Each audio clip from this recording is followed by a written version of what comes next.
Namaste everyone. Thank you for having me here. Masterco asked me to share few words on the significance of the festival of Diwali. So, Diwali is celebrated all over India. It usually celebrated during a new moon between October and November. The calendar is based on lunar, lunisolar calendar, so it changes every year. Kind of like Easter, Hanukkah, and things like that. It changes every year. It falls on a different time each year based on the when the new moon is. But the meaning of the word Diwali in Sanskrit, the word is Deepavali. Diwali is what most people call it in modern times. So Deepavali literally means a row of light. Deepa means light, and Avali means a row or a series. So it literally means a series of light. Okay, and people celebrate that by by lighting candles or traditionally clay lamps with oil and keeping them around the house, outside the house, inside the house. And growing up, that's what I remember all of us doing. Nowadays, it's gotten a little bit commercialized, kind of like Christmas here. Some people just get LED lights and make the job easier, but most people still practice it this way.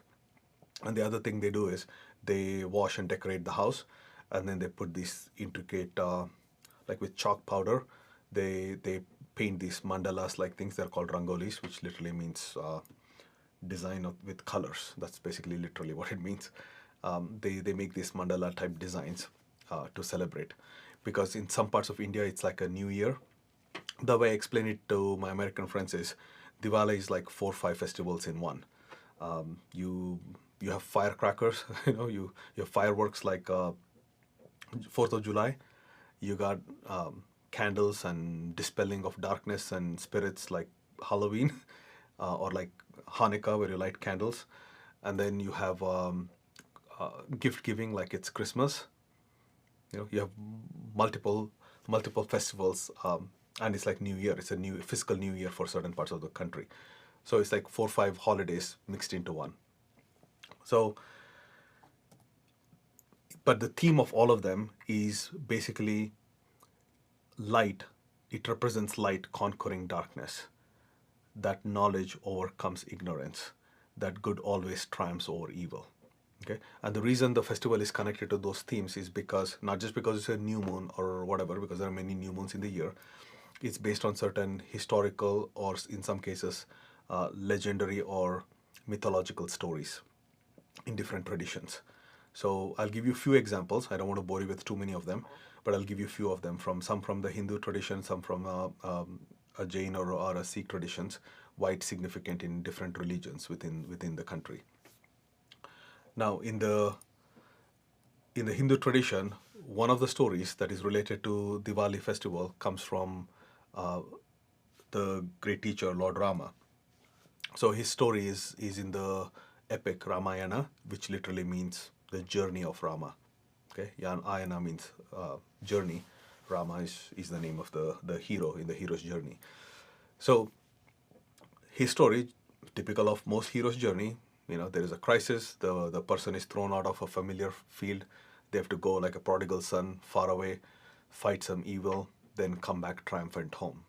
Just like most of the hero's journey stories that you see a theme in most ancient traditions. In this case, he's thrown he's supposed to be the king, prince, but he's thrown out because of certain sibling rivalry and all the stuff.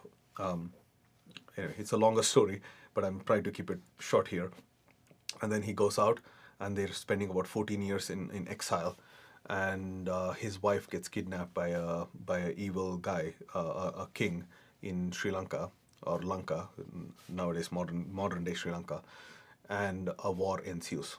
He has to actually raise an army because he's in exile. He doesn't have access to his army, so he actually finds this great army. That's where the story of Hanuman comes from. The monkey god. So again, it's symbolic. Not literally that he had an army of monkeys, but anyway, he finds his army and then has this great war where he kills the demon king, the guy with 10 heads actually. He kills them and then uh, frees the wife and a lot of people who were held by the guy, and then comes back home with a triumphant return home. So his war, which by the way, this story is not just in India. This is in like that bas relief on the right side, which is that's in Cambodia. That depicts the war. Okay, the left, the photo on the left or the painting on the left shows Ravana, which is the king, the evil king, kidnapping the wife. Okay, and fighting a protective bird that is trying to save her. But anyway, this is in Thailand actually, depicting the Great War. So it's basically there is a big war between evil and good, and the demon king is basically killed, and the good guys basically survive, and his triumphant return home. And according to the legend, he ruled India for a long time, and that is still considered the golden age, one of the golden ages in India. To this day, people say Ramarajya, meaning like the kingdom of Rama, to indicate a just king, a good rule, you know, or a golden period of peace and prosperity. So anyway, so that is one of the significance of why they celebrate Diwali, is connected to this story. Okay, his return, victorious return back to India. The second story comes from another mythology or another epic called called Mahabharata, which is where the story of Krishna can be found. And in that story, you have Krishna, Lord Krishna, who ends up killing another demon king who had all this power but abused it, and ended up kidnapping certain shepherds, cowards, 16,000 women, I think, and then Krishna actually, upon the request of somebody, goes in and saves them. And the killing of him and ending of that tyranny, and then releasing of the 16,000 gopis, which basically are cowherds, you know, like shepherds, the ones who take care of the cow. Those people become his disciples. That's where the stories of Krishna and the 16,000 gopis and all the stuff come from. And according to the stories, traditionally, after he flew in and killed the evil guy, he apparently took a ceremonial bath to cleanse himself. And to represent that, to this day, in many parts of India, they take a certain ceremonial bath with like sesame oil and castor oil or whatever. They apply it all over the body. In fact, one of the vivid memories I have growing up in India was my mom used to apply this oil on me and my sister early in the morning. You know, we were little. Getting up really early in the morning was not a fun thing. We would wake up at 4 or 5 in the morning, apply oil all over the body, and then, you know, just sit around for a few hours and then wash it off. And then we were allowed to go and play with fireworks and stuff like that outside. So anyway, that's part of the cleansing process. All right.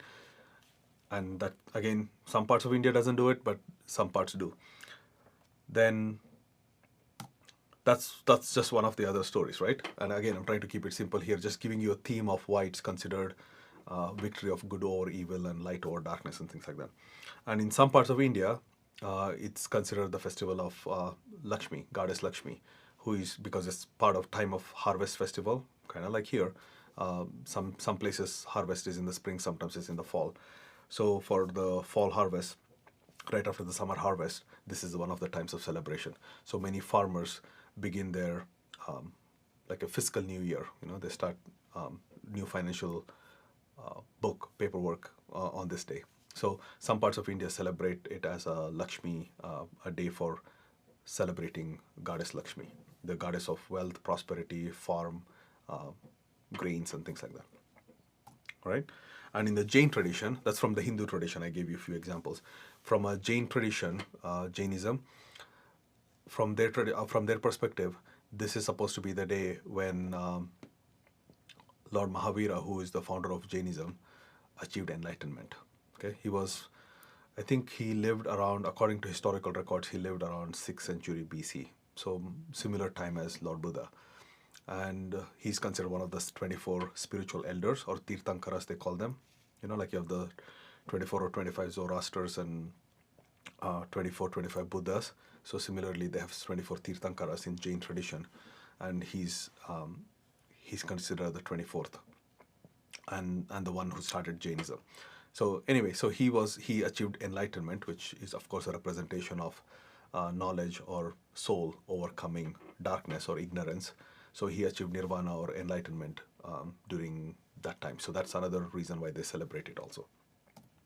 And in the Sikh tradition, this is considered a holy day also, because one of the significant gurus or the teachers of the tradition, I think the sixth guru, he was released from prison.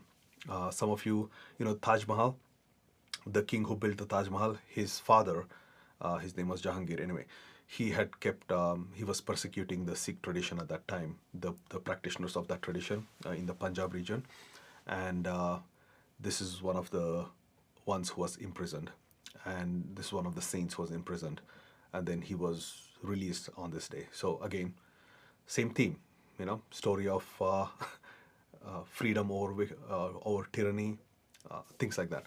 So, like I said, even in Buddhism, some parts of Buddhism, I think Vajrayana Buddhism, consider this a sacred day also. They practice in some parts of Nepal, I think they celebrate Diwali also. Not all parts of Buddhism, but some of them do. But so you can see Sikhism, Jainism, Hinduism, few other traditions celebrate this as a sacred time. And the way they celebrate it is usually gift giving, sweets, lots of food, fireworks, meeting friends and family. So that, and again, like I said, for some people, it's the new year. So that is about it. Okay. I hope you got something out of it. Master Ko said, based on my experience growing up in India, give an Indian perspective. So I'm giving you an Indian perspective. Thank you again for having me here. Happy Diwali. Okay. Good luck.